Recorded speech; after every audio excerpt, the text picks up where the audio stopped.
Growers. I'm Joel Kiff. I'm the outgoing president of the board, and I welcome you all to this meeting. Thank you to our guests who have come to give some updates for us. And just to not make it feel totally weird, I thought I should take my car and go drive it off the road and go into the ditch like I did a couple of years ago on the way to Elk Cove. So now I feel a little bit more normal.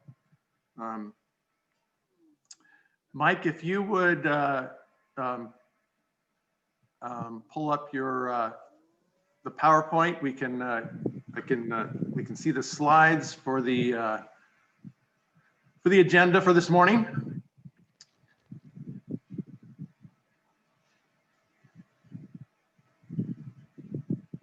And we're going to launch right into the updates from our guests. First up, we have Morgan McLaughlin from the Willamette Valley Wineries Association. And go ahead and take it away, Morgan. Thank you, Joel, and thank you everyone for having all of us join. I will keep my comments brief because you have a very full agenda today. And I do want to note that the Willamette Valley Wineries Association's annual meeting is on February 10th via Zoom at 3:30, and we will give a lot more specifics on our 2021 activities then. Mike, are you going to go? Okay. We thought it would be good to frame our conversation today around our 2020 strategic plan. We have a new 2021 board of directors. We have a few new members this year, and we conducted our annual board retreat earlier this month where we review this document, and there will be some small updates that we will be announcing at the annual meeting. But this is an important document to understand the mission, vision, and what frames the work that we do on an annual basis. I'm going to give you a little bit of historic context of what we accomplished last year and what we see moving forward in 2021. One of our core strategic objectives is trade and consumer education. And historically, we've achieved that through a multitude of different programs. With the pandemic, as you all have as well, shifted to an entirely virtual marketing plan. So our last in-person trade and consumer events were in California early March. When there was a shutdown in mid-March, that's when we all got our Zoom accounts and shifted everything. And that includes the shifting of the trade auction that was historically executed in April. That went to entirely virtual during the summer. We had to postpone Oregon Pinot Camp, and we kept the excitement of OPC alive with a series of virtual events over the course of the year. When we look to 2021, we are not planning for any in-person events like Pinot in the City. We have plans for a virtual Pinot Week that we'll be announcing in February. But those traditional large events traveling to strategic markets will not be returning until 2022. However, the trade auction, which I think you all know is an important fundraiser for the association, as well as an important branding and education activity, that is going to be held in person, though in a smaller capacity, with a virtual element on August 5th. So we believe that given the current COVID regulations, there will be the ability to host some smaller events in the Willamette Valley, but we are not confident that large scale in the hundreds will be able to execute that until 2022. When we look to tourism promotion, we have been working on a new website that is leading with wine tourism. That is slated to launch in the coming weeks, and that will be able to provide more mapping, more information for tourists, and also the ability to do more segmentation by AVA. So I think this is important as our strategy develops and your strategy develops around tourism promotion, is how do you get visitors who are traveling and have an interest around an AVA, how do we get that information more easily accessible to visitors? So that has been on our mind as we have developed the new site. Environmental stewardship. The WVWA has created a sustainable / environmental task force. They have been working on and off in 2020 and have a re-engaged working group that again will be announcing more details in 2021. One of the elements of the new website is to do a better job of capturing information on certification programs, as well as those wineries and vineyards that have certifications. And so that is a part of the new website when wineries and vineyards update their listings, is making sure we've got accurate information of who has what certifications. Community support. This is kind of a broad scope. We will be announcing again at the annual meeting some exciting work around philanthropy. The WVWA has always loosely had a philanthropic component, and I think you've seen that through the Willamette Cares Food Share. That's part of the Wine Country Thanksgiving promotion. This year, with the really so many communities suffering from food insecurity, we took a portion of the beautiful vineyard map, the big vineyard map of the Willamette Valley. We did a big fundraiser where we took most of the sales from that map and reallocated those dollars to the regional food bank system. So there's a series of food banks from Portland down to Eugene that received close to $20,000 in support from the Vineyard Map. The auction also had a philanthropic element that was related to the James Beard Foundation, the Open for Good. That was really a one-time philanthropic component that felt right during the pandemic. So many of our on-premise partners were suffering, and it felt that it was a good partnership. There will be a small charitable component for the 2021 auction. And with that, there will also be an announcement of our more strategic philanthropy work starting in 2022. And then lastly, advocacy. We have a lobbyist, CFM advocates. We also have an advocacy task force. Mike helps lead that work. This year was not a year of leading with legislative initiatives, but more about advocating for the safe reopening of tasting rooms. And really need to give the kudos to Mike, who, very early during the pandemic realized that there was going to be an education gap in the industry from what the governor's office and her work, and relaying it out to the industry and making sure that the wine industry was really leading in hospitality reopening and providing safe spaces and communicating well with consumers. So that was actually all of the advocacy, most of the advocacy work this last year was ensuring that the wine industry could stay open safely. And if you look to our peers in California, we can see the success of, I know all of you don't like doing outdoor tastings only, but as compared to your colleagues in California who haven't been able to do any tastings indoor or out, Oregon has really been in a good position for wine hospitality. And then you'll hear from Jana and Fawn more specifically about their important work leading the statewide advocacy efforts. And then just at the bottom, our success factors, in everything that we do, trying to have a strong singular vision and brand around Willamette Valley AVA wines.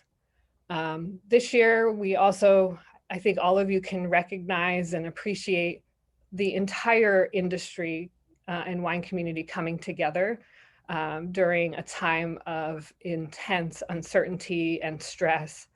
And we saw that across all AVA groups, state organizations, the ability to work together and talk through issues was remarkable.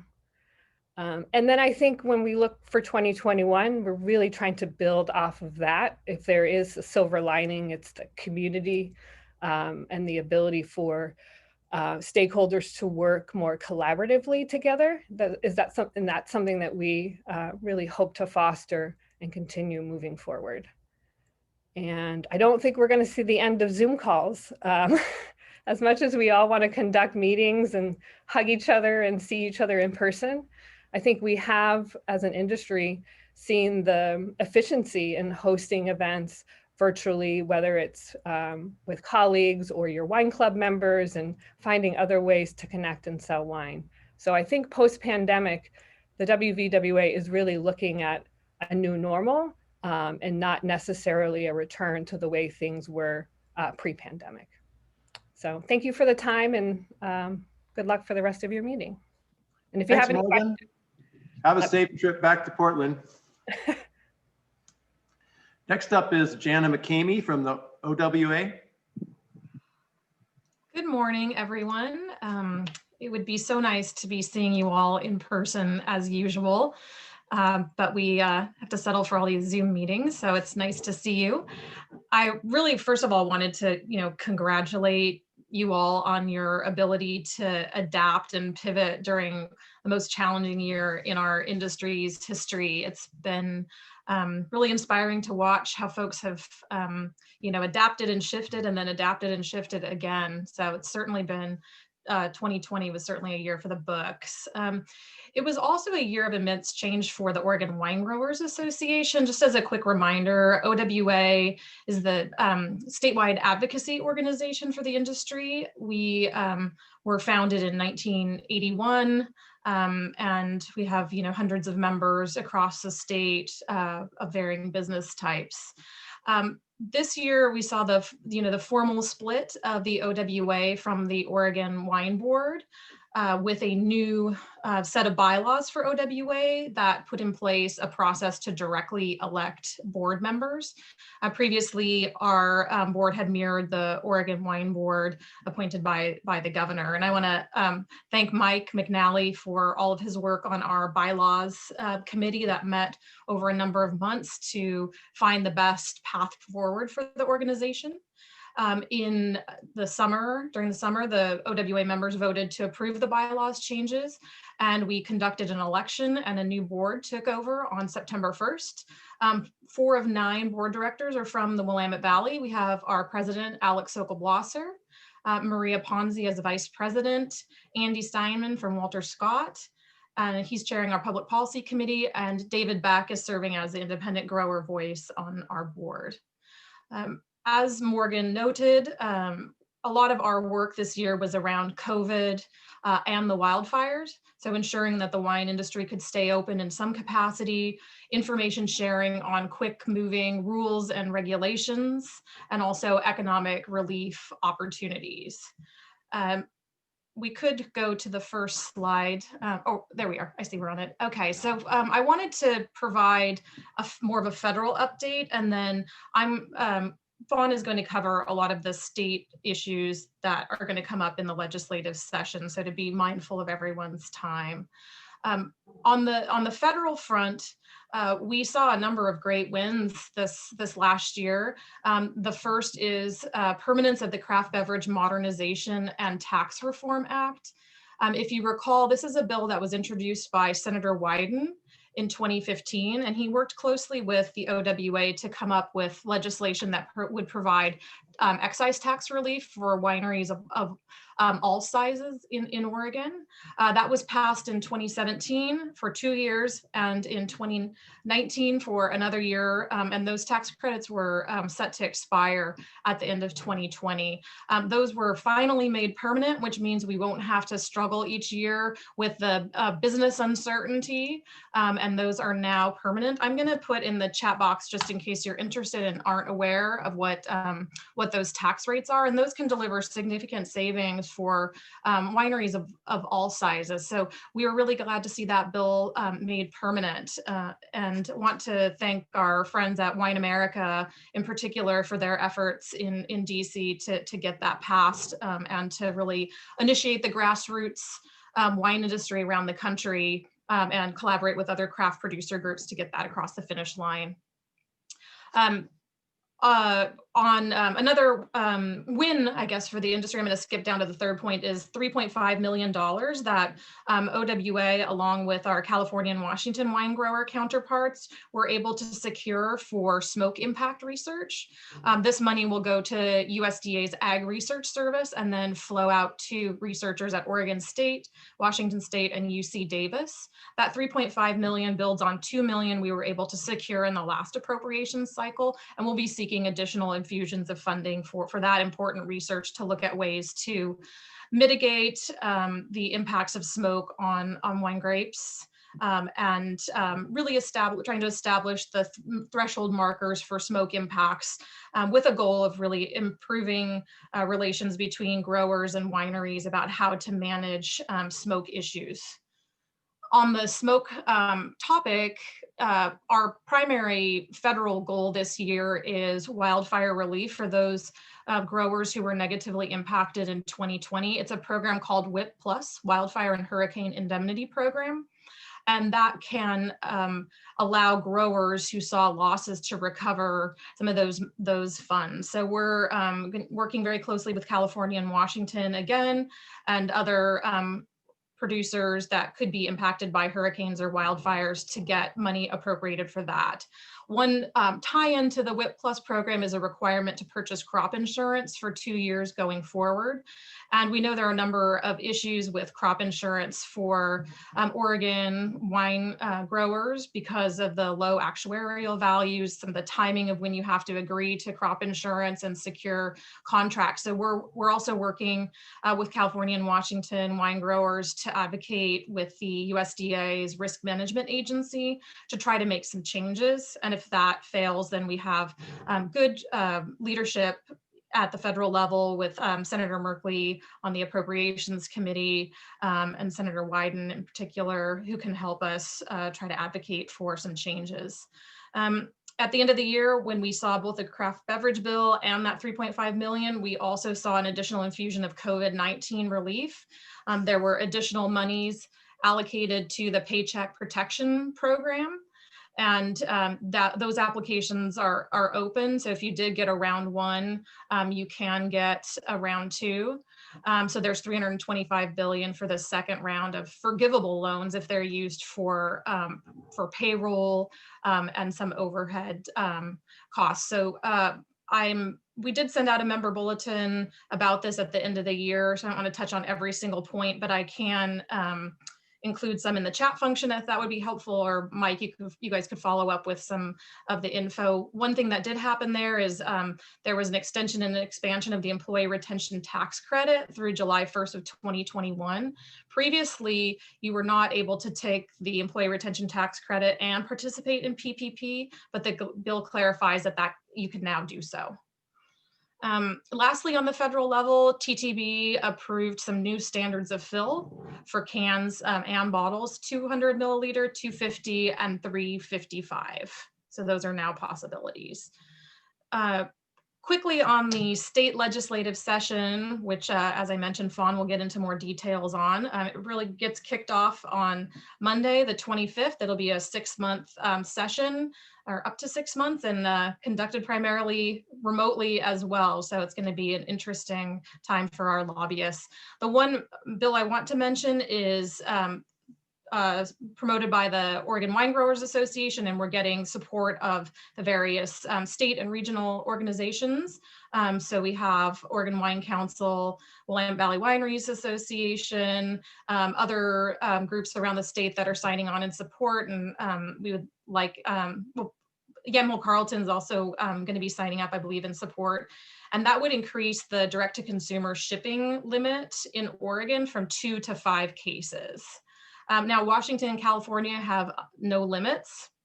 However, given some of the political dynamics here in Oregon, our public policy committee and board felt that 5 cases could both address the need for more flexibility for wineries, but also be mindful of some issues politically around concerns of home delivery of alcohol, and a group that's emerged called Oregon Recovers that is seeking to reduce alcohol consumption in the state and to increase taxes in order to fund more mental health and addiction services.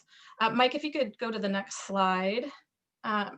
So for OWA members, I wanted to touch on one new benefit that we rolled out at the end of last year. This took a long time to get going, almost a couple of years, but we have a new association healthcare plan for OWA members. And the idea is that we're bringing together the collective size of our industry to deliver better health insurance rates than you would be able to get on the open market. We're partnering with Providence Health, and our managing agent is John Niedermeyer. If you work with Hagen Hamilton, they are also allowed to quote on the plan and get you set up.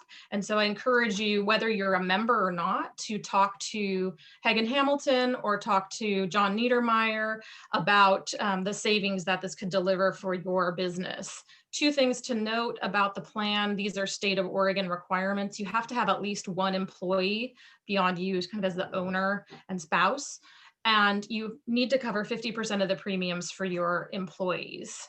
I'm putting in the chat box where you can get your quotes. Again, members, non-members, you can get quotes. And this has allowed folks to not only save money, but to deliver a better health plan for their employees, in some cases for the first time, be able to offer healthcare. So we're really excited about this, but we need industry buy-in in order to build the program over the year and ensure that we keep the great rates that Providence is offering us. And then affiliate membership for AVA regional associations. This is something we recently rolled out. It was envisioned in our new bylaws, and we've invited Yamhill Carlton to join. This is an in-kind membership, and this will really improve the communication and coordination between our organizations, primarily around advocacy issues. And you are invited to have a seat at our policymaking table by having a designate from Yamhill Carlton on our Public Policy Committee and Land Use and Natural Resources Committee, which allows you to provide perspective on various policy issues. Last slide, and then I'll wrap up. We are, and Tom is on the line, and Tom's going to be talking more about the Oregon Wine Symposium, but the OWA is the trade show producer for the Oregon Wine Symposium. It's going virtual this year. This gives you a sense of what the virtual booths are going to look like. So while you won't be able to walk the trade show floor as usual, you will still be able to navigate through and talk with your preferred vendors and meet new service providers. This is only taking place over 2 days, February 16th and 17th, while the symposium will be over 4 days for the educational content. We will be hosting our OWA annual meeting within this virtual platform on February 17th from 10:30 to 12:30. We'll get into more specifics about some of the issues that I've touched on. So we hope to see many of you there, to see lots of OWA members. And I would encourage you to take a look at our website and all of the benefits that we have to offer. We did send out a mailer that should have landed in your mailboxes recently, outlining all the work that we do and the benefits that we offer, such as our FedEx program. I want to thank our members for helping fund this important work. And I look forward to hopefully seeing you all in person soon and sharing a glass of wine. But for now, it's nice to see you virtually. Thanks, Jana. Could I ask a question of Jana? Hey, Yes, Robert please. Mosier. Hey, Jana, do we know anything about what's going on in Oregon with the vaccine advisory committee and the ag and food processing employees and where they may stand in the vaccine program? So I just want to check in with Fawn and see. Fawn, were you planning to address this in your comments? I have a little bit about it. I mean, I'm happy to do so, but I don't want to overlap with what you're going to say in your presentation.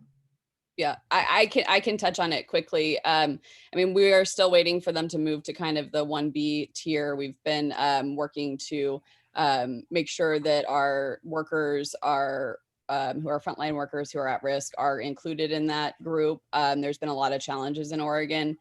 And the rollout of the vaccine just has not happened the way that I think any of us hoped it would. So we're continuing to try to work to identify solutions to that problem and see how we can be helpful to get vaccines directly to our employees wherever possible.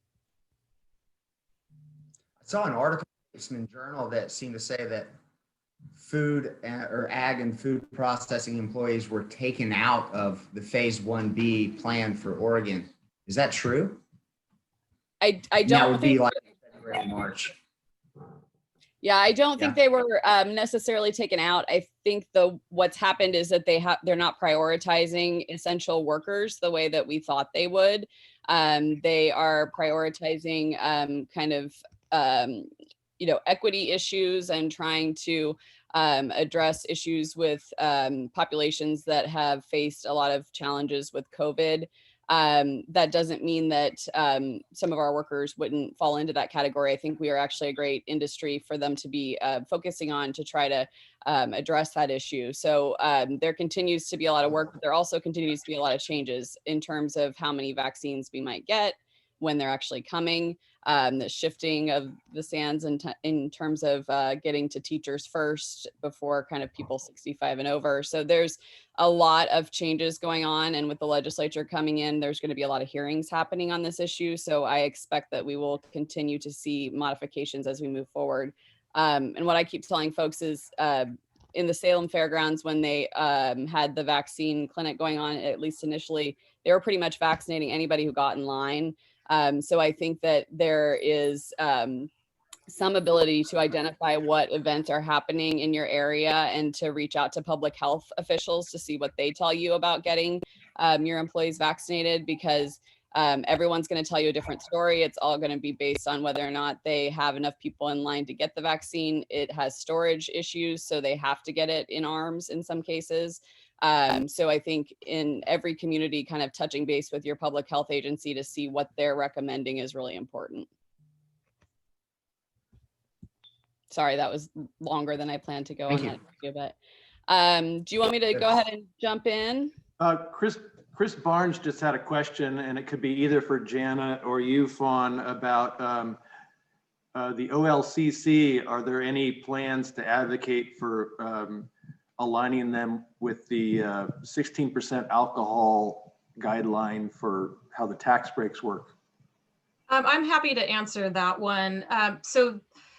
We have raised this issue with our legal counsel. We work with Davis Wright Tremaine, and we've been advised that this requires a legislative change. And so we are talking with our public policy committee at our next meeting about this issue, because there are a few sort of issues to consider around it. It would have a relating to clause. That means things could be added to a bill. And in the session where we're talking about a privilege tax increase, we want to be really careful about what sort of vehicles we offer groups to potentially seek increases. So this is certainly on our radar, and something that we're talking to OLCC about. We're actually meeting with Steve Marks today, and we'll be raising this issue with them so they know it's something on our radar, but it's not yet ready for, the solution isn't yet ready for prime time, but it's certainly on our radar. Okay, Fawn Berry with the Oregon Wine Council. Please go ahead. Thank you. Well, thanks guys for having me today. I am the executive director for the Oregon Wine Council.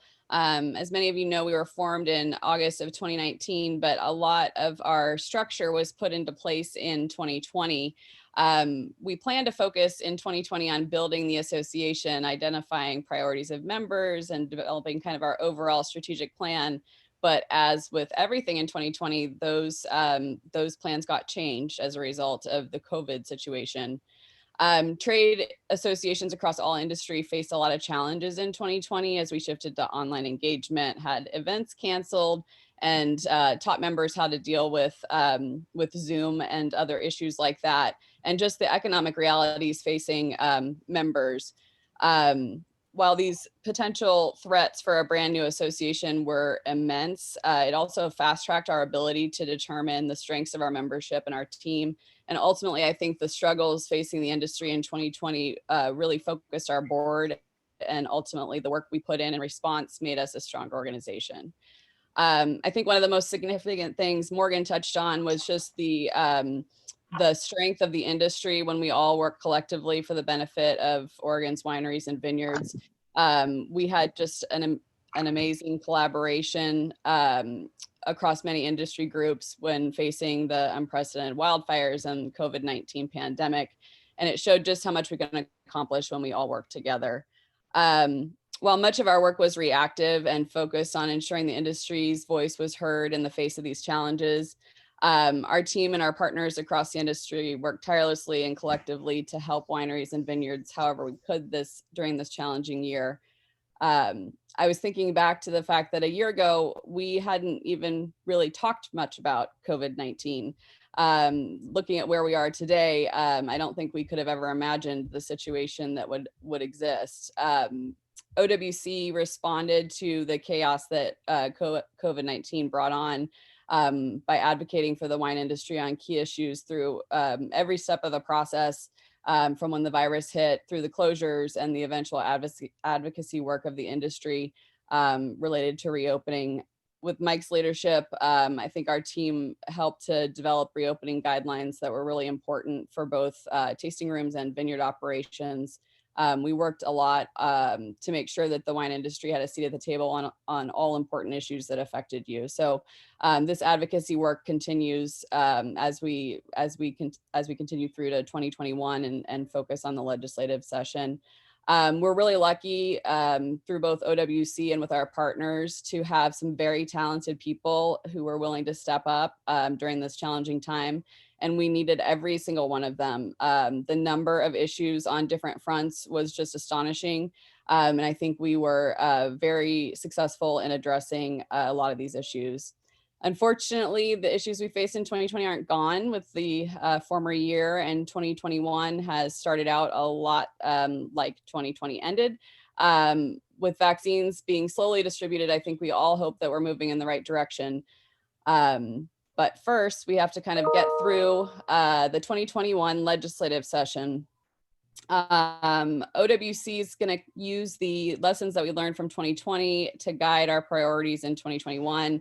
We're going to be focused a lot on the advocacy efforts and providing information and resources to our members to respond to the challenges.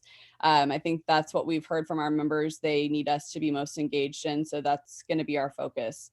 As part of our advocacy efforts, we'll continue to be involved in the OSHA infectious disease standard. You all dealt with that in December when it was temporary. They are making it permanent and they want to make changes. We are trying to fight to make sure that they make as few changes as possible because everyone spent a lot of time, energy, and money to comply with those standards.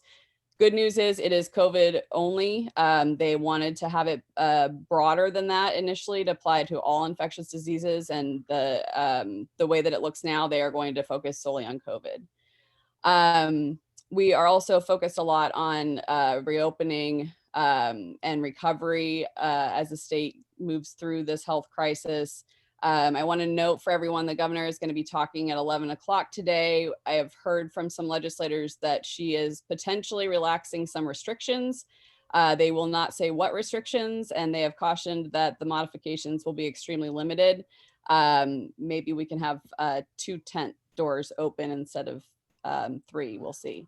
But we'll be communicating with the industry about what happens during that press conference today, and continue to try to push to get some modifications to those overall metrics. The metrics are very stringent, and it would have set up a scenario where Multnomah County, Washington County, they would have never reopened.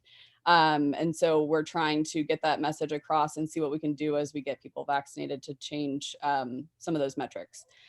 In terms of the legislature, we officially started the legislative session yesterday. Nearly everything about the session is virtual right now. Legislators are expected to be in the Capitol only once a week up until probably March. Public, including lobbyists and advocates, are all locked out for the foreseeable future. And the current plan is that the Capitol won't open to the public until Marion County reaches low risk designation. I don't know about you guys, but I don't have a lot of hope that that's going to happen anytime before the session ends, which means we could be in this virtual situation for a long time. OWC's joined the chorus of voices really begging legislators to focus on COVID and wildfire response and any legislation that's necessary for the operation of the state. Unfortunately, they have not really listened, and collectively the legislature has introduced 1,914 bills in the 2 days that they have been on the floor, which is a significant amount of bills. For OWC, we're going to be focusing our efforts on legislation that helps mitigate COVID and wildfire impacts. The direct to consumer legislation Jana talked about, liability protection for COVID-related lawsuits if there's an opportunity to address that issue. Potentially legislation that would address some of the increases in the unemployment insurance rates, and measures or funding related to wildfire mitigation for the industry. Much of our advocacy is going to be in opposition to legislation that will increase business costs, increase regulatory burdens, or otherwise negatively impact the industry and the state's economic recovery. In just this first kind of dump of bills, a few of the key issues that we're dealing with, legislation that would specifically tax PPP loans, a bill that removes the current ag exemption from the overtime law, legislation that would make a presumption that a person is an employee unless you can prove to an agency or a court that they aren't, that they're an independent contractor. Legislation that would allow unions and trial lawyers to sue businesses in the name of the state for any violation where the state agency can take an enforcement action and has civil penalty authority. This legislation is referred to as PAGA, the Private Attorney General Act, and it only exists in California. But in California, it's only related to employment and consumer issues. This would apply to everything from environmental issues to agricultural issues to pretty much anything where you could potentially get a civil penalty. California saw a 1,000% increase in lawsuits every year since they adopted the PAGA concept. So this is something that we are pushing back against quite a bit. Last but not least, and Jana mentioned this a little bit, we are expecting legislation that will increase the wine tax. Advocates are calling it the Addiction Crisis Recovery Act, and they say that it will increase the price of alcohol by 20%, which is significant, and generate $746 million in new funds. Just to put that in perspective, the proposal that the Oregon Health Authority was trying to get the governor to support and introduce would have raised about a third of that. And according to OHA, when they were describing that proposal, it was an 800% increase in the wine tax and would have equaled a 22-cent increase in the tax per 5-ounce glass of wine. So if you are going to more than double the amount that you're going to raise that tax, I don't even know what it's going to do to those percentages and those amounts, but it will be very significant.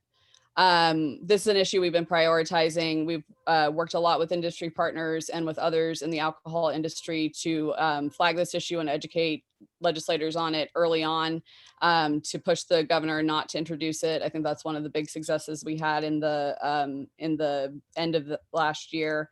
And I feel pretty confident that we are going to be successful at defeating this, but it will still take a lot of work. Thanks again for letting me speak today. If you're interested in hearing more about any of the specific legislation that I touched on, OWC is holding an advocacy update for prospective members on January 27th at 11 o'clock. If you're interested, just let Mike know and he can connect you with me and get you signed up for that. So. If I could just mention one final thing around the cooperation and coordination. So everyone in the industry, there are organizations like OWA, OWC, WVWA, and then a few wine businesses that all have lobbyists in Salem. And in order for the industry to be really well coordinated and sort of driving in the same direction, those lobbyists are all meeting weekly to make sure that there's good coordination, cooperation. Good idea. Well, I would just make the point that if you're not a member of a public policy organization, OWA or OWC, now's the time to join. These funds are critical for us to try to protect ourselves, especially against things like an increase in an excise tax. Thanks, Joel. Okay, our last of this series of guest speakers is Tom Danowski from the Oregon Wine Board.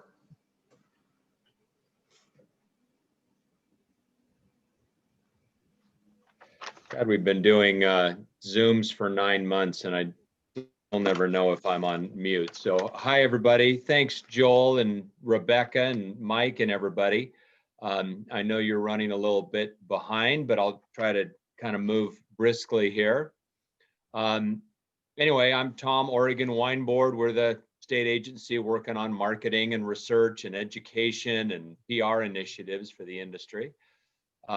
Just to give you a quick flyover, it's sometimes hard to get a grasp on all of the states, the magnitude of our business when you are focused on your own needs. We're up to just over 900 wineries statewide, spread across 21 AVAs. That's more than even our counterparts in Washington have, and they're about 2.5 times our size as an industry. So 900 wineries, about 1,300 grower operations. We're just getting some new numbers now. I'll just give you a couple whisper insights here because the economic impact study we do every few years is going to be discussed in some detail at the symposium, which is coming up in about 3 weeks.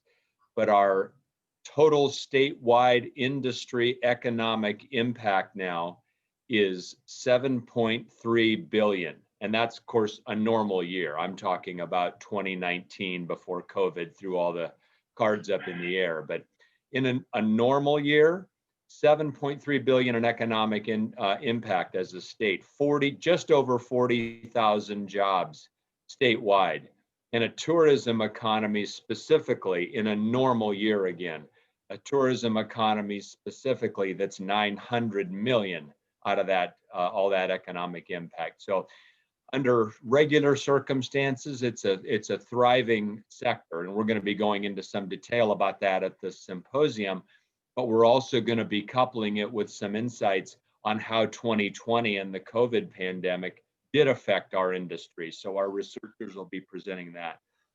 A couple things on this slide just to call your attention to. I should say overall, just like in your business, the wine board is definitely going to feel the squeeze of the reduction in harvest tonnage brought on by the wildfire smoke. So like everybody else, we're tightening our belt. One thing in this first bullet point, our website, of course, has all the information about the people who work at the wine board, the directors who govern it.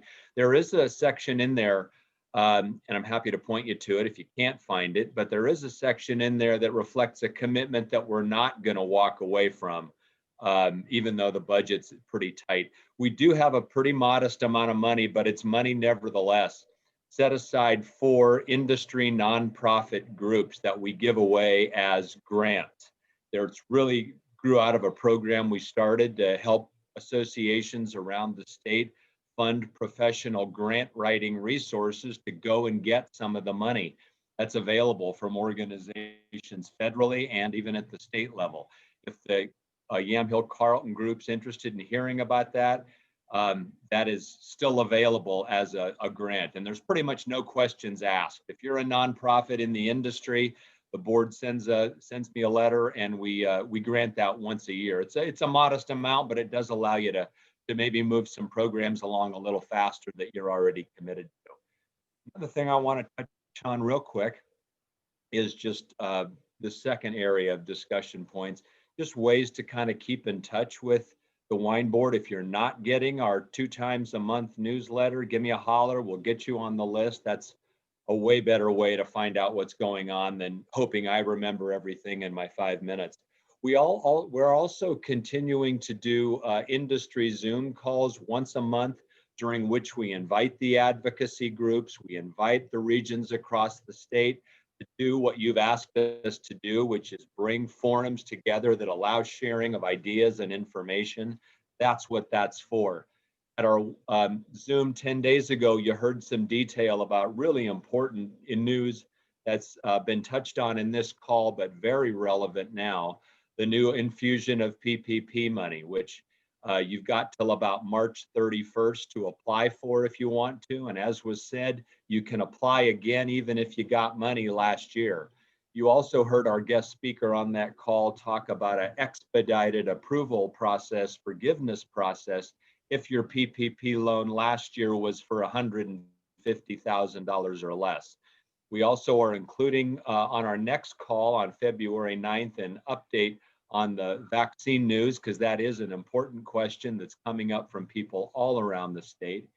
And we're also peppering those calls every month with some new business building ideas. For wineries, you heard guest speakers from new technology platforms like drizzly.com and 750.com.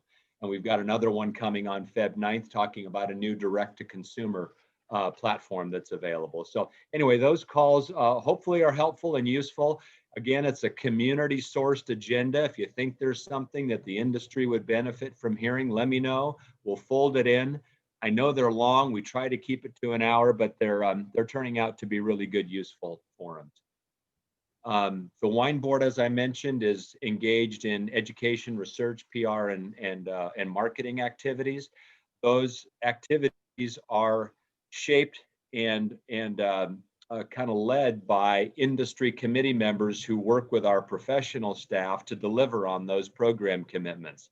You've heard about the symposium, 4 days of events starting on Tuesday, May 16th. Because it's virtual, we're able to bring the ticket price way, way down. And as I said in the grapevine a couple of days ago, you can still save $30 off the already low price if you register as a group of 4 or more, and you can still register. It starts February 16th, a Tuesday, runs 4 days. Every day is structured around a VIT seminar, a business seminar, and an enology seminar. And of course, we'll have the industry awards, and like everything else, it's virtual, but those tickets are still available. We've got about 725 sold so far, which is about where we'd expect to be a month out. But if you want more information on that, give me a holler. Another thing that I'll touch on real quick, when I mentioned the Zoom calls we have every month, it's coming up Feb 9th. If you're interested to hear what is Travel Oregon doing with the next round of wine country license plate grants, that Zoom call will include speakers from Travel Oregon, because that's coming up again this spring. In fact, it reminds me to touch on one thing that different regions around the state are really benefiting from is continued really close collaboration with their regional tourism association. Southern Oregon's done a great job of this. I know Willamette Valley's doing it as well. It comes to mind when I mentioned wine country license plates, because you might know that while a lot of the wine country license plate money every year is up for grabs in terms of grant applications, half of that license plate money goes directly to regional tourism organizations, and they are compelled in statute to create wine and culinary marketing programs to use that money. So the Willamette Valley Visitor Association Executive Director wanted me to make sure to say in this call that when they hold their open forum in March, they're really anxious to hear from the wine community about how to make the most of that direct distribution money from the wine country license plate program, because they want you know, they want to promote the wine sector. A couple other things real quick I'll touch on. We've talked a little bit about OLCC in this call. One of the things I wanted to make sure you're aware of, while most of you have probably paid the tonnage tax that was due on December 31st, if you didn't by any chance, you probably got a reminder card in the mail that had a phone number to a woman named Angie or maybe Debbie. If for whatever reason you haven't paid and your business is in a real squeeze right now, they do have some flexibility to waive penalty and interest if you're able to make that payment by end of March. The key is to contact OLCC. So if that's relevant to you, let me know. We'll get you in touch with them. COVID has given them some limited latitude to defer tax payments free of penalty and interest for a short time up through March 31 if you really need a little bit of recovery time. You know, I mean, you wish it could be longer, but that's what they're willing to do. And if it's relevant to you, give me a holler. I think that's about the only other last two things I want to touch on is one of the things that's so important after what we all lived through is dealing with fire smoke, both from a tourism perspective, a winemaking, a grape growing perspective. You heard just a few minutes ago comments about some of the good work that's been done to get federal money for research. Our research commitment at the Wine Board supplements that. We invested $40,000 from our rainy day fund 4 months ago to make sure that Oregon State scientists ran around during the fires, grabbed grapes, started some small batch fermentations, and did some analytics on that wine so that we at least have some benchmarks by region of how the 2020 wildfires affected grapes and small batch fermented wines. There's going to be a presentation on that from some scientists who were involved in it during the symposium, but we wanted to get that benchmark data gathered now so we can start researching off of that data to start to work towards thresholds, which is the second thing I'll talk about. In addition to everything you know now about money coming into the state for smoke research, one of the other things that's really important is a new specialty crop research initiative grant that will go in, an application going in next Friday for about $7.9 million.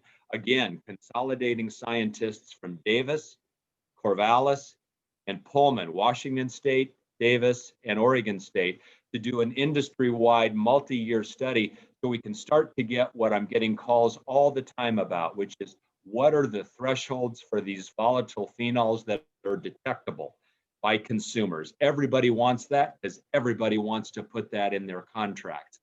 It is really tough to get, but the way we're going to get it is through research. So if we ask for your help, or our advocacy groups do, as that application winds through the process, please support us on that, because we just need every dollar we can get on smoke research because it's such a tangled knot of issues.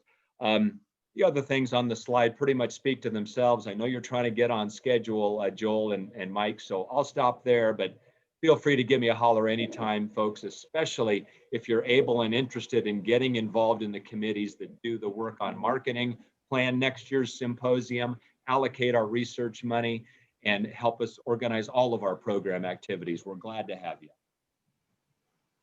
Thanks, Tom. Thanks for being here. And thank you to all of the different organizations. I know I have appreciated all of you in the past year because it was really hard to find information, and all of you really stepped up and tried to help with that, and I appreciate that a lot. Okay, we're gonna talk about one of the main initiatives that we did as a wine grower association this year. We actually, even though it was a very strange year, I think we made some really great progress in developing our public relations campaign. We had to get the whole thing off the ground, and that meant finding a PR partner to hire and just getting that whole program designed. That was all done under the awesome leadership of Ximena, our marketing chair. And so what we're going to do is talk about that program and how you can get involved with it. So I'm going to turn over to our PR partner, who is Kate Mathers. And a very lucky PR partner indeed. Thank you so much, Joel, and thank you, everyone. Little hard acts to follow, I have to say, talking about PR for the humble Yamhill Carlton region. But as I said, I'm very fortunate to be your PR partner. And while it certainly was a strange year to get started, I think we did make some headway, and I think built some really great momentum. If we can go to the next slide, if you don't mind, Mike. So just some highlights from 2020. As Joel mentioned, we got started actually right around the start of the pandemic, so impeccable timing there. We hit the ground running in sourcing information from member wineries and vineyards, just to kind of put together what we identified as trends and things we wanted to talk about through the 8.5-month period. In April, we conducted a PR and social media workshop to address the needs of wineries at that time, answer any questions, and kind of empower them in turn. We also created an AVA press kit, which is being updated regularly.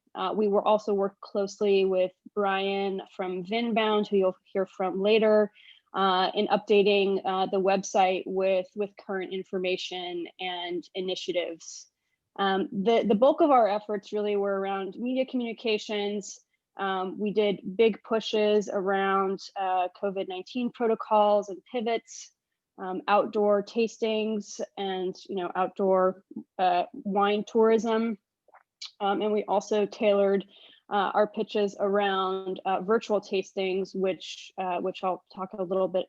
Actually, I'll talk about it now. We did 3 virtual tastings in 2020. These were for members of the media, journalists who were print, digital, or broadcast, and in many cases influencers in their own rights. We had 3 virtual tastings with 15 members of the media in total. Each virtual tasting had revolved around a given theme. We did sparkling wine, which we identified as a up-and-coming trend, up-and-coming grape varieties, and finally in December we had our Chardonnay tasting. Throughout the campaign, we tracked media mentions, and in total there were 57 articles that included Yamhill Carlton. That represented about 63.6% of the member wineries and vineyards, which is great. Also in 2020, we took over the consumer newsletter, which was shifted over to a different platform. And in taking that over, we really established a rhythm in communicating with Yamhill Carlton's consumer audience, not only highlighting individual wineries, but also just some AVA-wide trends that we saw, and also was a great tool for promoting the press that we received in 2020. Next slide. So for 2021, we're going to keep that momentum going with ongoing media communications, press releases. We did send 3 press releases in 2020 when there was big news to share. Jimena is probably going to talk a little bit about some of those initiatives. We will also conduct 3 virtual tastings that have already been planned, a 2-part Pinot Noir series and sparkling wines. We'll be inviting top members of the media again to taste and learn about Yamhill Carlton.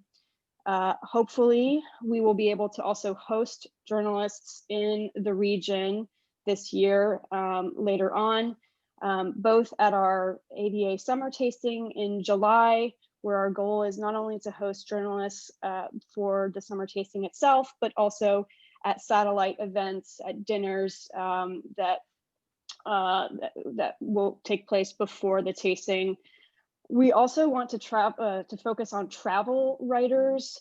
We are currently developing and are very close to finalizing a number of 1 to 2 day itineraries for travel writers, focusing mostly on the local drive market. So Oregon, Washington, maybe Northern California, if it feels right. But really kind of giving journalists some different itinerary ideas so that they can discover everything that Yamhill Carlton has to offer. We also have a goal of growing our media coverage by 40% in 2021, which I think is doable with the aforementioned initiatives. We also want to grow our consumer newsletter list by 50%.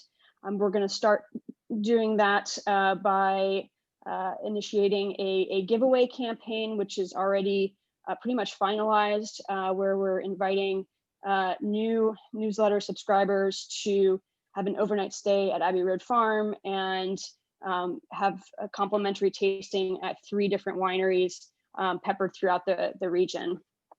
Our consumer newsletter editorial calendar is currently being developed for the year.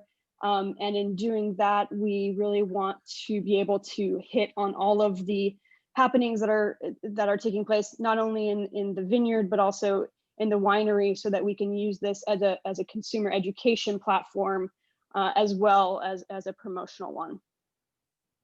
That's it for me. Keeping it brief.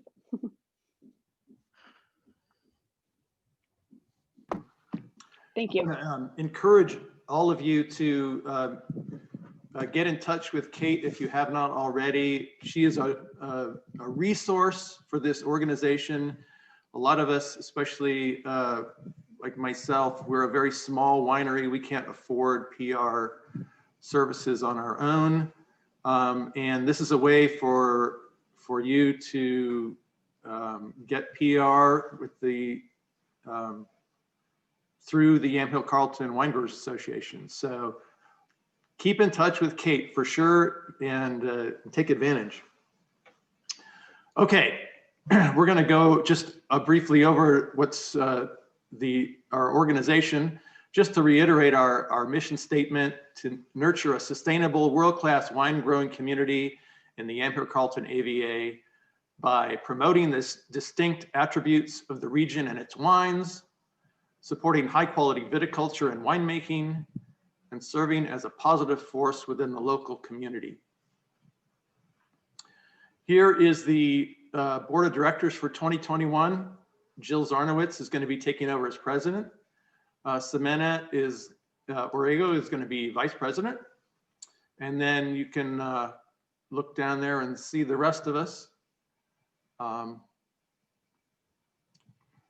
Go to the next one. Okay, so here are the important dates for the coming year. We're going to be tasting the 2020 vintage on May 17th. We're going to have the summer meeting on July 9th. And then our really important consumer tasting event has been moved off from the month of April. We decided that there was a large possibility that we weren't going to be out of the COVID problems and limitations in April. And so we have a great opportunity to use basically the Resonance Winery facility for an event which we have scheduled for July.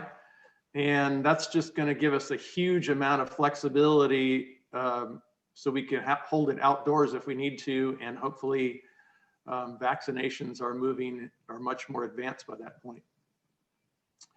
And then we are planning to have some wine grower luncheons.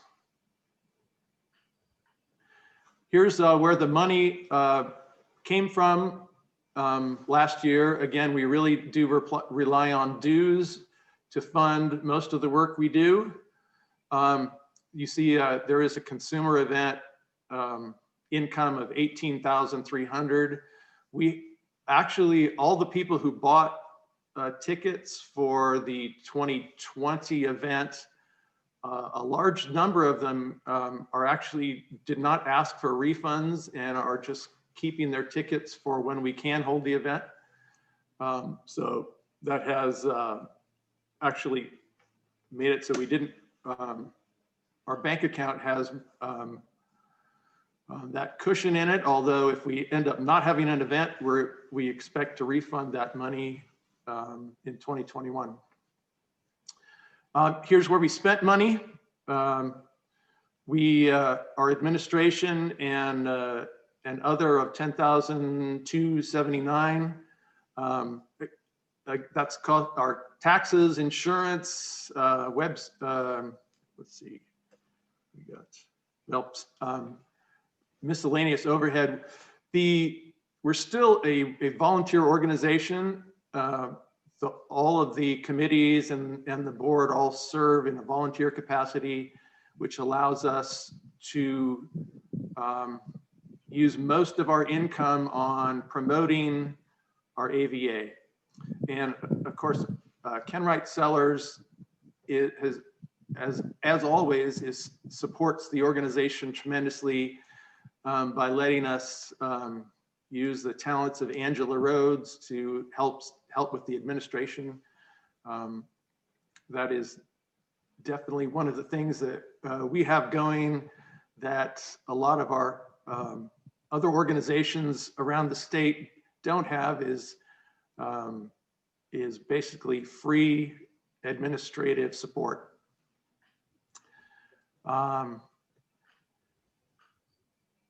Mike McNally, would you like to go over the maps? Sure, Joel. Thanks for the opportunity. I was asked to provide a presentation on some work we've been doing on geophysical mapping, which I believe provides a new perspective for our American viticultural area. In order to do that, I need to start by a brief review of the geologic evolution of our area. The geologic evolution of the Willamette Valley, and what I'll be covering, is from about 50 million years ago to about 15,000 years ago.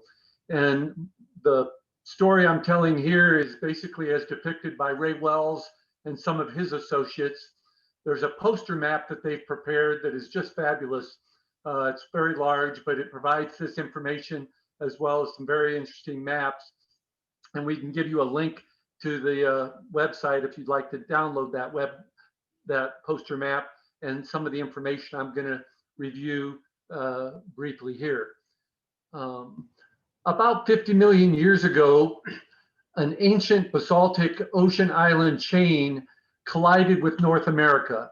And in this picture, this pink area you see here is that basaltic island. It was formed because of volcanic eruptions under the ocean, and it's basically made up of the same material that the Hawaiian Islands is made up of. We call it the Siletz basalt.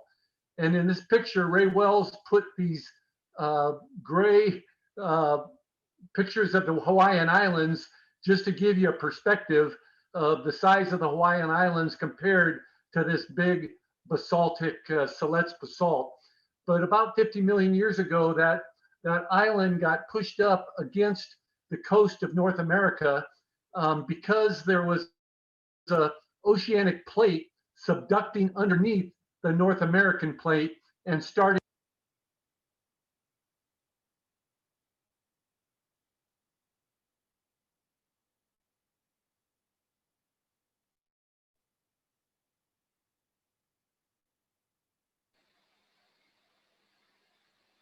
Can everybody hear Mike? I can't. No, we've lost him. Yeah, I lost him. Yeah, I'm afraid so. Mike, I don't know what happened to your microphone. I'll chat him. Is he still talking? I just sent him a message.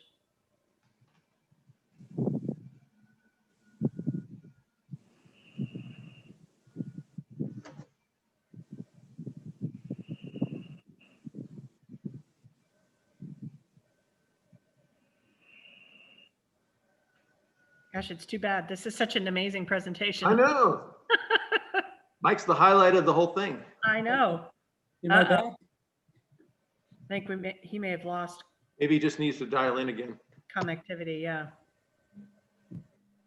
Just heard him. Can you hear me? There he Ed? is. Yeah, try again. Yeah.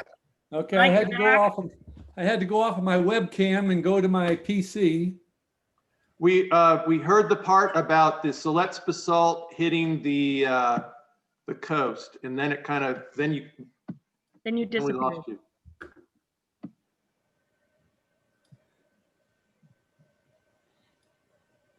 So shortly after the Siletz basalt hit the coast, there was a whole series of sediments that began to get deposited on top of that Siletz basalt. And these yellow fans you see coming through some rivers or some draws brought these sediments on top of that Siletz basalt. Can you hear me okay now? Yes. There was a second basalt event, and this was about 40 million years ago, where the current cascades started erupting and again laying down another layer of deposits on top of some sediments and the Siletz basalts. Ray Wells and company refer to that as intrusive basalts, and we'll come back to that in a second. The third volcanic activity, which is fairly recent, was the Columbia River basalts about 17 million years ago on Western Oregon, Western Washington. You started to see enormous lava flows that laid down the Columbia River basalts. And the Columbia River basalts is the basalt that primarily makes up the parent material of the Dundee Hills, Chehalem Mountains, and Eola Amity. As a result of all that 50 million years of activity, you see these various geologic formations. The oldest at the bottom being the Yamhill Formation, which is sediments. Actually below that would be the Siletz basalt, which isn't shown on this slide. The intrusive rock, which came from the Cascade volcanic eruptions, that kind of happened in sync with the Yamhill. So there was some Yamhill Formation getting laid down, some volcano from the Cascades, and then later the Cowlitz Formation was some sediments that came in about 40 million years ago. Then about 35 million years ago, the Kesey Formation. The Kesey Formation is predominantly a siltstone, mudstone, but there's also some sandstone Kesey Formation out there. And the most recent you'll find in our AVA is the Pittsburgh Bluff Formation, which was, again, sediments that were laid down about 30 million years ago. Ray Wells provides this picture of the result of all that activity.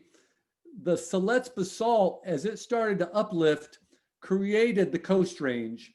And as the Coast Range was uplift, all these layers of sediments and basalt fanned out east and west of the peak of the Coast Range. And this dotted line you see on the top of this upper slide is basically the Columbia River basalt that was laid down on top of all of it. Now that Columbia River basalt eroded over millions of years, hundreds of thousands of years, and left us with the bottom part of this slide. And this just starts with the Coast Range on the left and takes you all the way over to the Tualatin Basin on the right.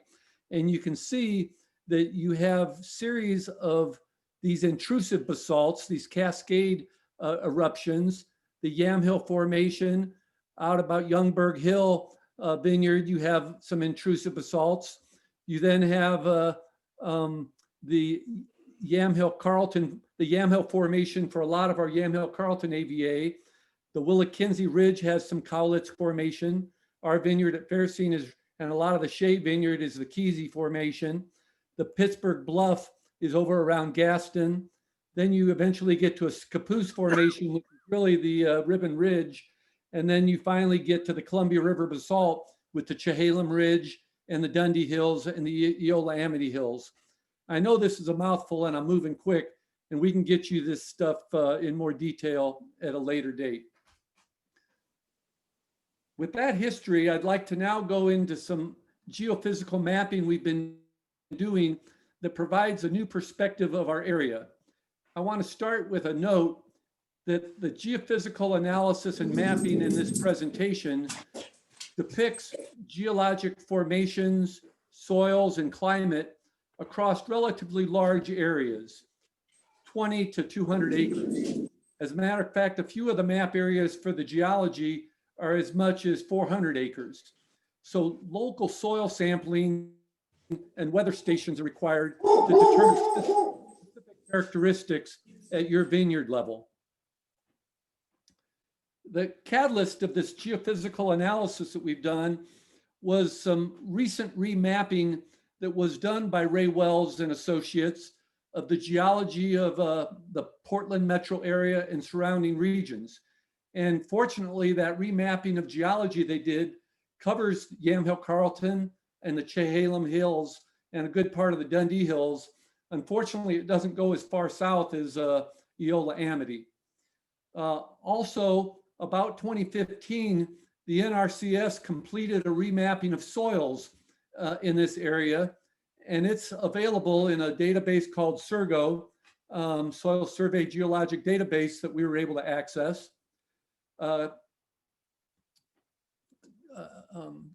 Greg Jones has brought us an awareness of NOAA PRISM data, which is climate data, 30-year normal climate data. Unfortunately, this data is only available every 10 years. And so the data I'm going to show you is from 1980 to 2020. Later this, I'm sorry, 1980 to 2010, sometime this summer or early fall, we're going to access that same climate data from 1990 to the end of 2020, and we'll update this information at that time. But basically, they provide a grid of climate data that I'll show you some of the results. The slope and aspects of our area comes from a USGS national elevation data set. We use a software called Esri ArcGIS Pro to create the maps I'm going to show you. And then we've worked with a lady called Erica McCormick with Cascade GIS, who is just a pro at geologic GIS mapping. This is the first map, and I'm going to come back to the specific geology in this map. But I just wanted to mention that the Yamhill Carlton AVA is the right-hand side of this map. That red and yellow line that goes down the left of that is the western border of our AVA. But for this geophysical mapping, we wanted to include a western area that includes the area all the way out to this black line, which is basically the Willamette Valley AVA line. And this area in here is not currently part of our AVA, but as part of this geophysical review, we wanted to show you the whole area. Just to give you a perspective, our AVA, and I'll talk more about the specific basalts and sediments, but our AVA has about 59,000 acres, 9,500 is ancient basalts, 35,000 is ancient basalts, ancient sediments. There's landslides and alluvial and glacial. The alluvial and glacial is predominantly the Missoula flood type of activity. The western area that I showed you is about 19,000 acres, and it's 47% basalt, 40% sediments, 7% landslides, and 6% glacial. And so I just wanted to show you a comparison of the geology of our current AVA and that western area. As a result of the geophysical analysis that I'm going to show you, our AVA really consists of some very unique sub areas. There's at least 7 to 10 macro regions that are defined by geology. If you can include geology and soil together, which we can do, which I'm not going to do on these maps, but we can do with statistical GIS analysis, you get dozens of micro regions. And if you include geology, soil, and climate together, you really get hundreds of mesoregions. Starting with geology now, what this map shows you is our AVA in that western area. And you can see the legend. We've got the ancient basalts. We really don't have any of the young basalts, the Columbia River Basin basalts that are that the Dundee Hills, Chehalem, and Eola Amity are known for, they're just youngster basalts. Ours are the ancient basalts out here. And you can see the ancient basalts. Then you have a Yamhill Formation that I talked about earlier, the Cowlitz Formation, the Kesey Formation, the Pittsburgh Bluff. There's a series of landslides throughout our area that are shown in yellow. The alluvium is predominantly the Missoula floods, but there are some other glacial silts in that area. I have taken the liberty of just dividing our region into 7 geologic regions, and this requires more analysis and more people involved in this. But just to conceptually show you, there's a region down here in the southwest of the AVA, includes the Savannah Ridge and areas like that, that are predominantly the Cowlitz Formation. And there's a little bit of alluvium in that area. This region 2 that I show here is the layering of all that geology we talked about earlier. On the western portion of this zone 2, you've got the Cowlitz, then it transitions over to Kesey, which is a little more green, and then the lighter green is the Pittsburgh Bluff. And so that's kind of unique geologies we see on the eastern side of our AVA. This third region we see in here is predominantly Yamhill, almost exclusively Yamhill. Now in some of the draws or valleys, you do see the alluvium. The Missoula floods have moved into those areas. 5, I actually think you could break 5 into 2 separate areas, but it's predominantly the Yamhill Formation with a little bit of ancient basalt in there. 6 is predominantly ancient basalt that you see is kind of that diverse drawn region. 4 is very similar to 3 in that it's primarily the Yamhill Formation. And 7 is a lot like 6, dominated by the ancient basalts.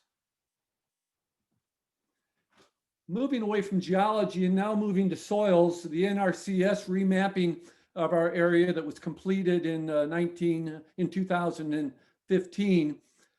I know this is a eye test, and so I'm going to move on. Instead of just showing you the 30 top dominant component soil series, I'm just going to break it down to the top 12 and simplify that same picture. But you can see for these geologic regions that I showed a little bit ago that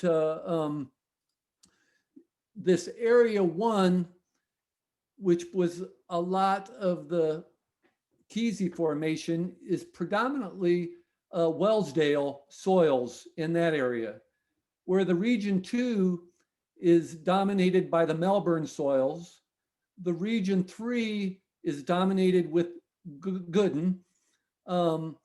When I said you could break 5 into 2 regions, from a geology it looked like 1, but they actually, the soil scientists have shown 5 to include Jory up there in the top part of 5.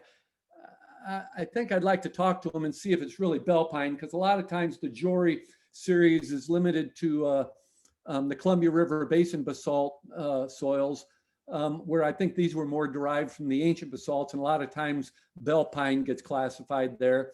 And then there's some unique soils in this other area of region 5. Region 6 and 7 are dominated by the Salm soils, and region 4 has a diversity of both Yamhill and Gooden soils. So that, again, these are, you can't take any specific point and say, we know for sure that that's Gooden or that's Melbourne or that's Salm, but it gives you an idea of a unique aspect of our AVA. Did I lose you guys again? Nope. Okay, you're still there. Moving from the soil series, another way to look at soil is its drainage class. And with these databases we've accessed, we can show you how well drained, and well drainage is probably one of the most important things about a soil for producing great wine. You want that water to start to drain away from the B horizon, the main part of the roots, in right after spring, early summer. And you can see that our area is predominantly moderately well-drained to well-drained soils.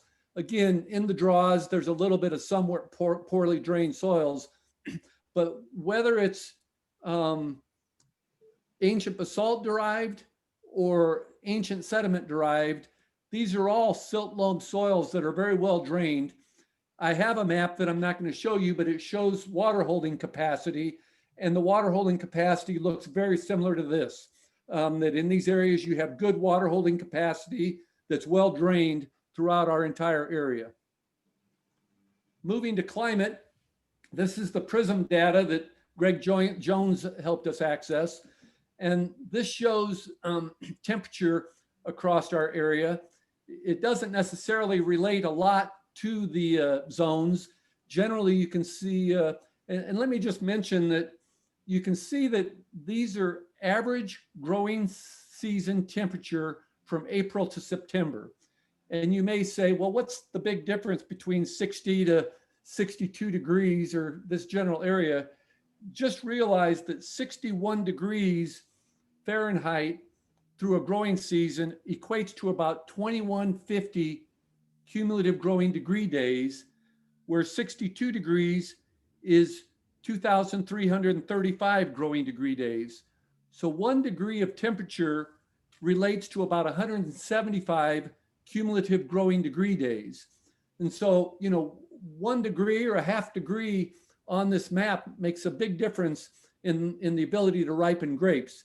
But you do have a little bit warmer area in zone 2 or region 2 that I have here, subregion 2. And that's predominantly driven by the Columbia Gorge really influences, and the heat from the Columbia Gorge influences that. When you get into the lower elevation areas, the lower boundary of our ADVA is 200 foot. And so these lower elevation areas tend to be a little bit warmer. And when you get out to the little bit higher elevation areas, it gets a little bit cooler. Another way to look at temperature is diurnal shift. What's the difference between the max temperature of the day and the min temperature of the day? And believe it or not, we have average diurnal shifts of as much as 22 or 23 degrees Fahrenheit. And this map shows you areas where there's larger diurnal shifts up in the orange or reddish colors, and smaller diurnal shifts when you get down into the blues and the pink colors. The other climate aspect we all like to talk about is precipitation. Now, this is annual precipitation. We have maps that we can show you that shows the growing season and just September, the harvest time, but they all look similar to this, where you see higher precipitation in the west where the rain shadow protects us. And when you get up here into the Coast Range itself, you'll see average precipitation of 100 inches plus. But then when we start to get over to our AVA, the western side has a little bit more precipitation, but by the time you get to the east side, you really have significantly less precipitation.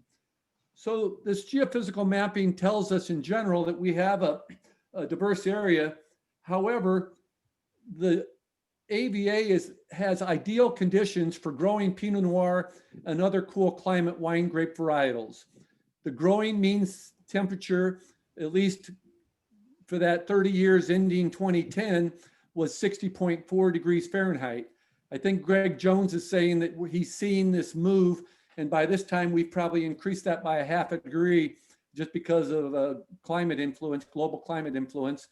But that 60.4 degrees Fahrenheit equates to 2,050 growing degree days over a 30-year average. The Tmax, Tmin delta, that diurnal shift, is about 24 degrees. The annual mean rainfall is about 51 inches, more in the western side of the AVA than on the eastern. The September mean rainfall is about 1.3 inches. That's the rain shadow we talk about.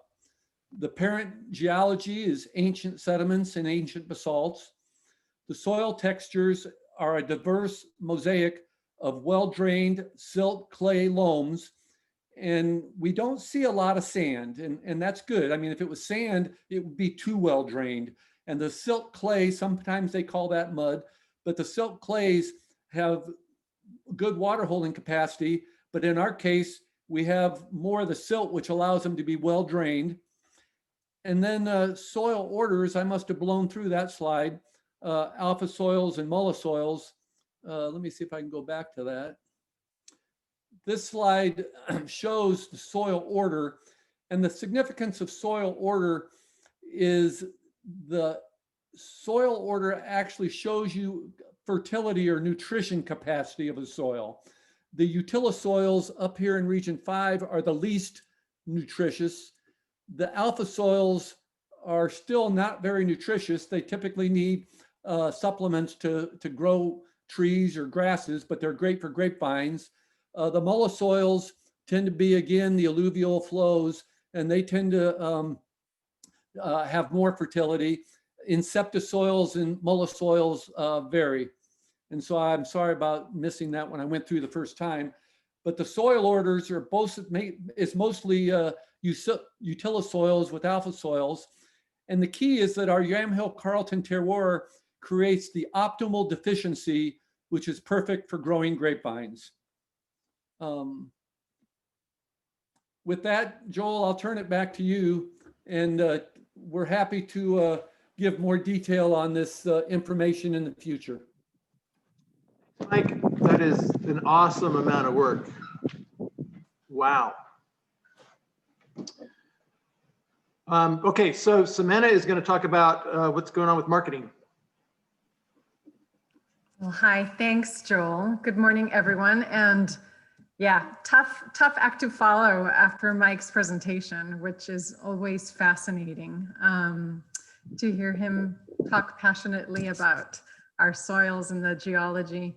If you go to the next slide, Joel, I'll be quick, just cognizant that we have a few speakers left.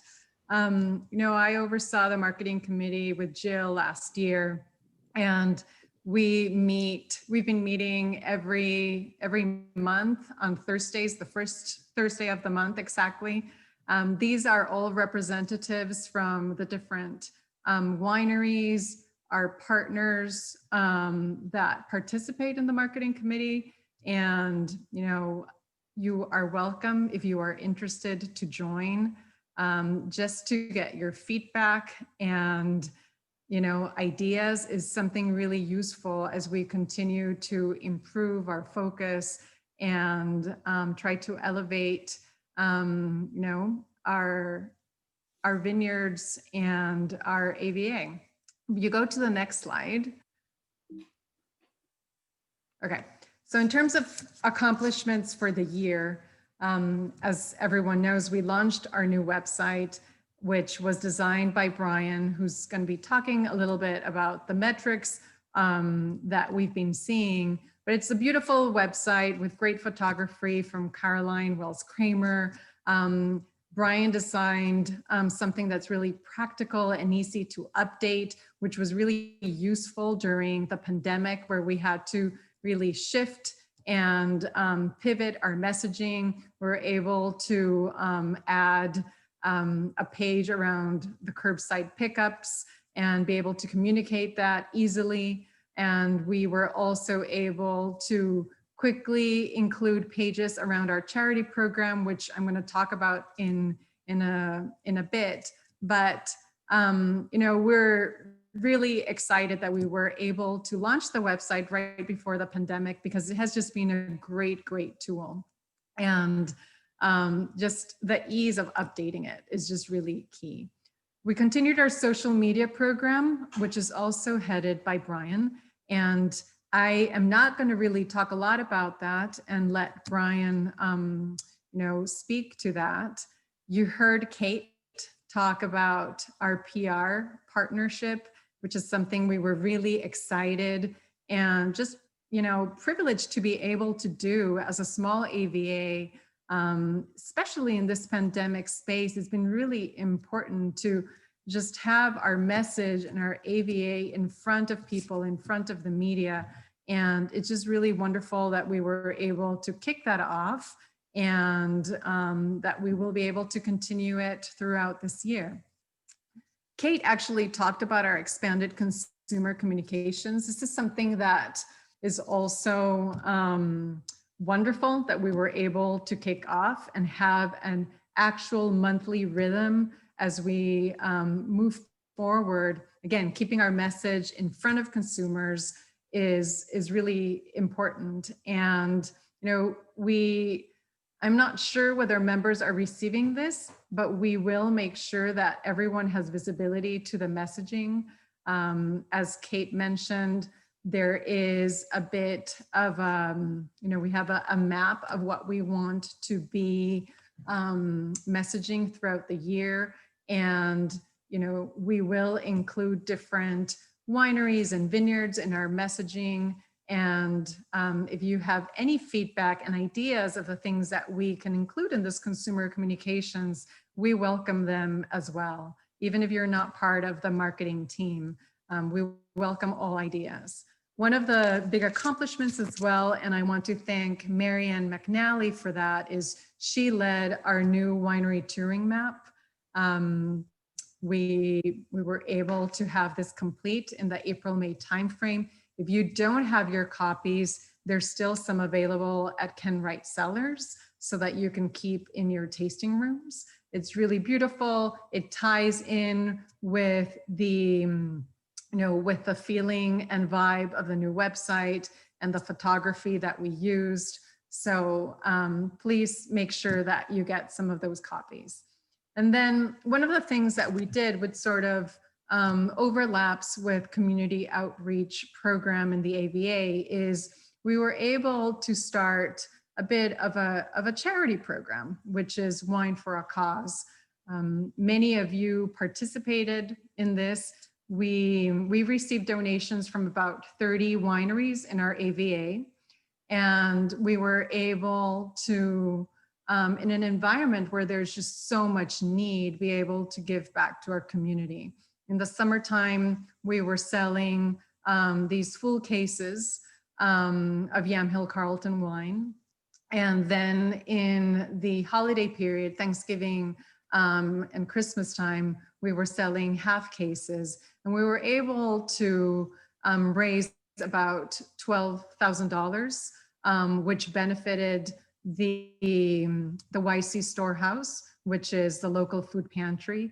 And also the later program benefited Yamhill Carlton Together Cares. We hope that we will be able to continue this, this kind of program in 2021. And I'll talk a little bit about plans for the next year. But before that, I want to just give the floor to Brian, who's going to share a little bit of the metrics on, you know, what we've been seeing on the website, some of the plans around social media, and also metrics around what we've been observing in that space. Great. There we go. So I'll speak briefly to this. Social media, no surprise, we don't have a new platform that we were pushing to. We haven't expanded into TikTok or anything until there is a real reason to do so. But Instagram is where we saw the most growth for sure this year. Followers is up 44% on the year, gaining 681. So we're up to 2,215. And just a couple of years ago, that was 0. So it's really good to have a great following on that platform and to see that sort of growth. And it's definitely where we're most active. We're sharing stories on that platform almost constantly. And the content is oftentimes reshare of your member content. It's also being sure to push any sort of media coverage that we're getting. So any sort of articles are pushed out through social, any sort of campaigns that we're doing. So the charity giveaway campaigns, those for sure would be promoted on social. And then when we can, having some original imagery or original video content, which for sure will be sort of our focus moving forward. Facebook increased 6% in our number of followers last year. That is a slowdown compared to year over year, but I think that is a slowdown that most players in Facebook are seeing right now, is that as that platform is finding a sort of saturation level. We have quite a few followers there already, 3,331. You know, their model also is really playing more into you need to pay to play and pay to get more followers. And so if we can do it through organic content and not having to shell out money to Facebook, we will. We do a little bit of Facebook and Instagram advertising, particularly around any sort of campaigns that were particularly important to the AVA. So any sort of events or the charity giveaway campaign, that will be promoted with a little bit of money just to make sure it gets in front of all of our followers. Otherwise, we don't do a ton of advertising. The website, I think, is for sure the bright spot. It was just actually this time a year ago that it was launched. So we now have a full year of data. It was a weird year, so it's not really fair to compare it exactly against the year before. But regardless of the fact that it was a strange year and there were several months where people weren't out tasting, or more than several months, the unique users on the website are up 16%. To 10,356 people who used the site in some way, unique people. And so that is up 16%. And if you just look at the last 6 months, so when we didn't have April and May, when people were really just totally locked down, we're up 55%. So big boost in number. And then the actual number of pages people are looking is way up as well, because we have so much more content on the site. It's just so much more interactive. There's a lot more trip planning capabilities to it. So if we just look at the last 6 months, we're up 78%, and we're looking at 37,721 pages that were viewed. So it's getting a lot of traction. It's a huge asset to the AVA. It's, as members, you always want to make sure that you're in there and that your profiles are accurate. Things are constantly changing. We try to stay on top of it, but do yourself a favor and go in and audit your own profile. Make sure that you are happy with the images that are being used and the text and your open hours and all those pieces.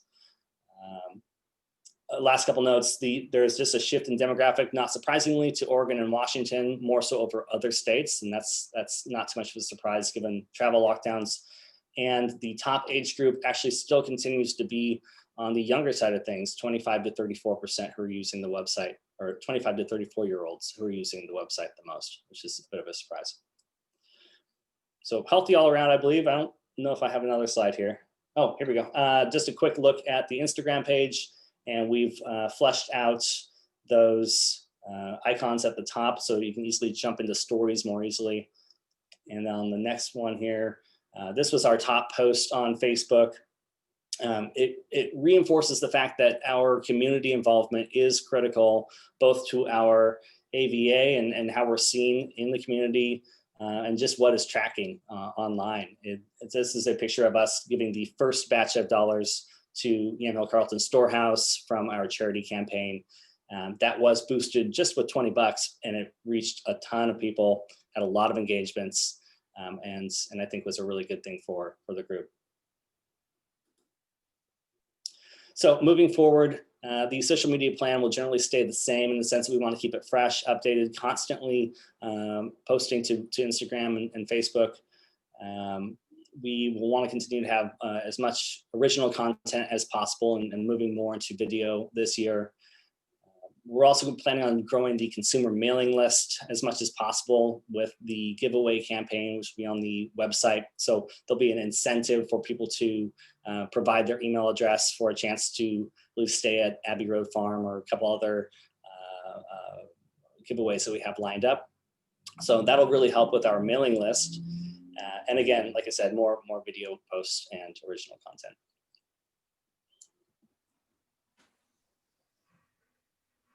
Okay, thanks, Brian.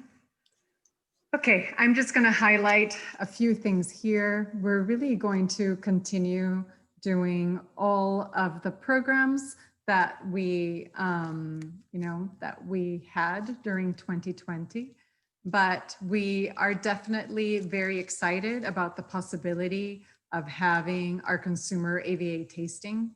Resonance, as Joel had mentioned, has been very generous in offering their space for us to use in the July timeframe. We're going to start thinking a little bit about, what that tasting will look like in a few weeks once we have better visibility. But there are just a lot of options for us to have a successful event there that is safe and that is fun. Really excited also about the possibility, not just of having consumers there, but of inviting the media. It could be just a really wonderful way of, once again, having our name and our beautiful wines showcased. And then one of the things that we have been talking about, last year, we have a marketing brainstorming session every year. And one of the things that we discussed is, well, there needs to be perhaps some additional events that we can carry out that will bring revenue to the organization so that we can continue, having these programs that elevate our presence. And so we've talked about potentially doing some other events later in the year, hopefully when it's, again, safer to do so. We've talked about a potential Yamhill Carlton AVA week. We've talked about pre-harvest party or a post-harvest party. So those are all things to be determined, but just know that these are things that are being discussed in the marketing committee. And once again, if you are interested in joining us, it would be great to have your ideas and your energy. Thank you. And now I'm just going to pass it on to Rebecca, who's going to talk about our membership services. Thanks. Hi, everyone. I know we are going long, so I will try not to repeat things that are already said, but if we could go to the next slide, Mike, please. So membership, we've had a couple shifts. I want to say welcome to a couple members that I think are still on the line. Robert Mosier and his wife have purchased the Furcrest Vineyard from the Lenyos that had the 12 brand. And Jack and Norma Coates, Coates Whitney Vineyard, they have rejoined us. Tony Reinders, Tendril Wine Cellars. We've picked up some more associate members, some winery members, and some growers. So that has all been wonderful. So you can see the membership numbers there. I'm pleased to report that we have a fair share of acreage from our AVA that belong as members to the AVA organization. So thank you very much for that. As it's been mentioned, we are all volunteers, so all of your money goes into efforts that are supporting you. 2020 accomplishments, we had the winter annual meeting, which was the last time we were all able to gather with coffee and donuts. We will look forward to being able to do that again. We had the rollout of the new website. So you've just heard from Brian Richardson about the accomplishments of that. I am going to reiterate the reminder. Now is the time to reach out to him to make sure your listings are correct. If you're a new member, please reach out to him to make sure that your profile gets fleshed out. If you don't have photos yet, that's fine. He can backfill some stuff for you. We can put in some placeholders, but we need to make sure your information is on the website. Also, we have a grower listing section for any fruit available. This is the time we're all looking to start doing our contracts. So please make sure that if you have fruit available, that it gets listed on the website. We don't have a separate place for people looking for fruit necessarily, but if you are looking for fruit, or you know somebody that's going to be looking for fruit, please feel free to have them reach out to me, and I will try and put people in touch the best that I can. We also did a vintage review of the 2019 vintage. This was our first Zoom, went really well. We had a distinguished panel of winemakers, as you can see from the slide, that were able to speak to what they saw out of the vineyard, what they were seeing in the cellar, and what their prognoses are for the wines. 2019 has every promise of shaping up as yet another lovely, lovely vintage. So we're looking forward to that. We had the summer dinner meeting also by Zoom. What was a little bit of a mix with some in-present stuff at Ken Wright Cellars. And that's where you all met Kate Mathers for the first time. And she kind of gave an outline of what she'd been doing. And now you know what she's been up to. Brian Richardson continued to do our social media update. Chad Vargas gave a great presentation on vineyard operations during the COVID time. And that's something that we're all interested in. I'm happy to do something like that as a continuing education thing for one of our grower luncheons, which will be coming up if there is interest in that. And then, of course, our various alphabet soup organizations gave you all their updates, which is always good information. As those organizations proliferate, those updates get longer. So it can be a little tough to take all that information in. But as Mike McNally said, it's really, really important that, that we support these efforts and make your dollars work for you.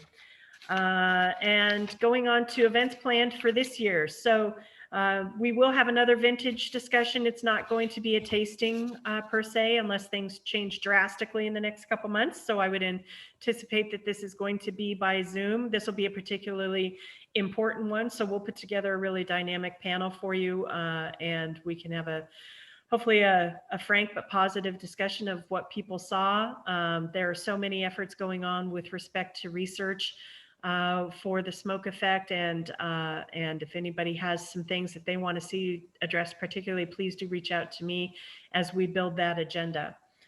Summer meeting will take place July 9th, so please mark your calendars for that. Again, depending on the COVID situation, we'll be in person, Zoom, or a hybrid.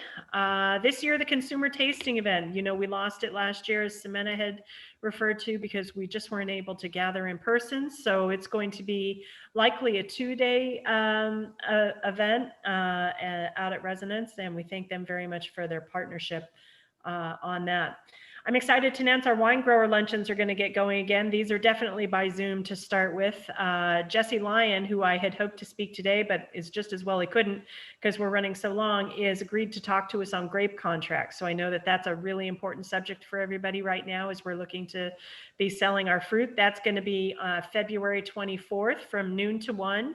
I will be circulating a Zoom invite to that, so please pay attention for that. In March, we're going to look at a grape market update. So that agenda and speaker profile is developing. So keep your eyes out for that. And then traditionally, we try and do some grower luncheons around the traditional benchmarks of the year: bud break, bloom, and veraison. So again, if anybody has a hot topic they really want to see addressed, please reach out to me. I'm more than happy to build an agenda around people's ideas. And I just want to thank Mike again for that amazing work on the geologic and the soil stuff. I know that that's a very dense presentation, but it continues to evolve, and I'll look forward to figuring out ways we can use that to our member benefits. So with that, I'm going to toss the ball to Ken Wright, and he will give you an update on community outreach. Thank you so much. Thanks, Rebecca. I don't know if we can get me on the screen up there, but the main first thing would be to talk about the high school vineyard, Yamhill Carlton High School Vineyard Project, which is almost a decade now, decade in the making, which has been quite successful in getting young people at the high school involved in that part of our agricultural scene here in the Valley. In the beginning, it started as an opportunity we hoped to bring young youth from our area into our business. And there were, although we had a really active FFA, still do, program chapter here, and a really good ag department at the high school. But they were teaching lots of things regarding ag, but not viticulture. And so by starting that, by getting the school board behind it, getting Chemeketa's curriculum writers behind it and adopting their curriculum, which actually Karen and I funded 25 years ago. By getting that going, we ended up creating a program that has had some real success. Over the years, Mark Gould, who is our vineyard manager, has been the on-site person who's in the vineyard with the students, teaching them hands-on. It is, for those not familiar, it's an 1.5 acre vineyard on school property that the school donated. And that's, to be clear, that's all the school has donated, is that property and the use of it. All other costs associated with the program were covered by our industry. Dick Erath in particular was extremely generous. OVS was extremely generous. Adam Campbell, the chambers, many people really helped participate in making this event happen. Of course, Karen and We have a new ag teacher in the last 2 years, Jared, who has really taken the program more by the horns than we have had in the past. They have decided to become licensed so that they may sell the wine that is produced from the vineyard to spread the good news about the program and have it offered in local restaurants and stores. They are now fully licensed. We have the OLCC has granted that opportunity to them, and so you will see in not too distant future, you will see Yamhill Carlton High School wine on lists here in the area, and so we all don't see it as competition, I hope, and we only see it as an opportunity to support these kids. All the proceeds, every penny of the proceeds, will go to the program, mainly to support the farming costs, the annual farming costs of the vineyard. And so we're really excited to have Jared and his lovely wife as well, who's a veterinarian here in Carlton, and she's very involved. The two of them are excited about this program and the new direction. So we are too. It's just great. So there's that. And that's really all I have regarding that front. I do want to mention that there is, as you are all aware, there was a legislative effort to create state law regarding 100% varietal and 100% source for labeling. And that foundered at the very, very end when there were folks in the industry who disagreed with the effort and hired lobbyists to stop it, and they were effectively did so.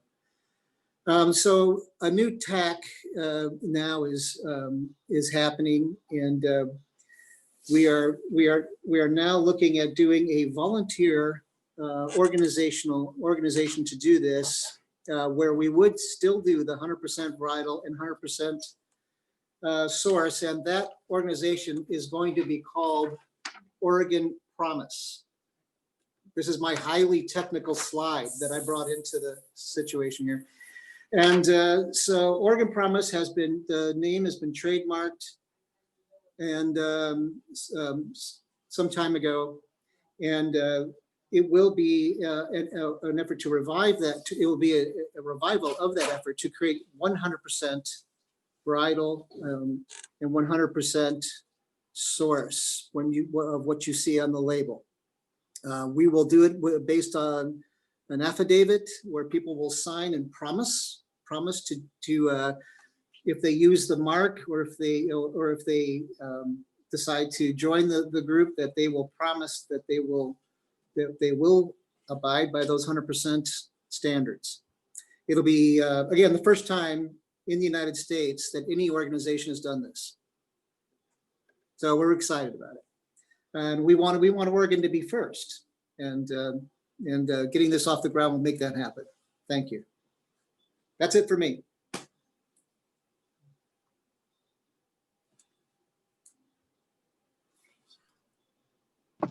You're on mute, Joel. Thanks, Ken, and thanks for all the work that Ken Wright Cellars does to support that awesome vineyard. Okay. Was there another last slide, Mike McNally?